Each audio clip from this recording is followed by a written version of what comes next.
আসসালামু আলাইকুম। ওয়ালাইকুম আসসালাম রাহমাতুল্লাহি ওয়া বারাকাতুহু। জিহাদ শব্দটির অর্থ আসলে কি? ভাই প্রশ্ন করলেন জিহাদ মানে কি। জিহাদ আরবি শব্দ, যার মানে চেষ্টা বা সংগ্রাম করা। এর মূল আরবি শব্দ জাহাদা, চেষ্টা করা বা সংগ্রাম করা। তাহলে বেসিক অর্থ হচ্ছে চেষ্টা, সংগ্রাম।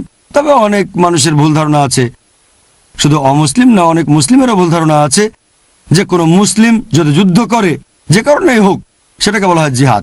হতে পারে সেটা ব্যক্তিগত কারণে, হতে পারে টাকা পয়সায়, হতে পারে সেটা কোনো রাজনৈতিক কারণ বা কোনো এলাকা দখল করা অথবা খ্যাতির জন্য।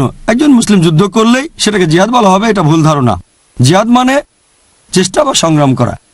এখন ইসলামিক পরিভাষায় জিহাদ মানে নিজের বিভিন্ন শয়তানি প্রবৃত্তির বিরুদ্ধে সংগ্রাম করে যাওয়া। জিহাদের আরেকটা মানে সমাজের উন্নতির জন্য চেষ্টা সংগ্রাম করে যাওয়া।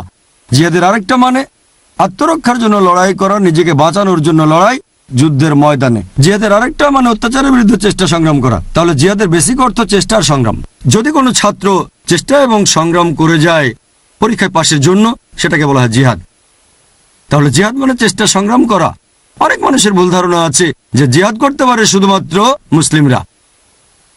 কোরআনে এরকম অনেক আয়াত আছে, যেমন পবিত্র কোরআনে সূরা লুকমান অধ্যায় 31 আয়াত নাম্বার 15, এছাড়াও সূরা আনকাবুত অধ্যায় 29 আয়াত 8 বলা হয়েছে যে বাবা মা জিহাদ করছে যাতে তাদের সন্তান আল্লাহ তাআলা ব্যতীত অন্য কারো উপাসনা করে। এখানে বলা হচ্ছে অমুসলিম বাবা মা সন্তানকে শিরক করাতে জিহাদ করছে।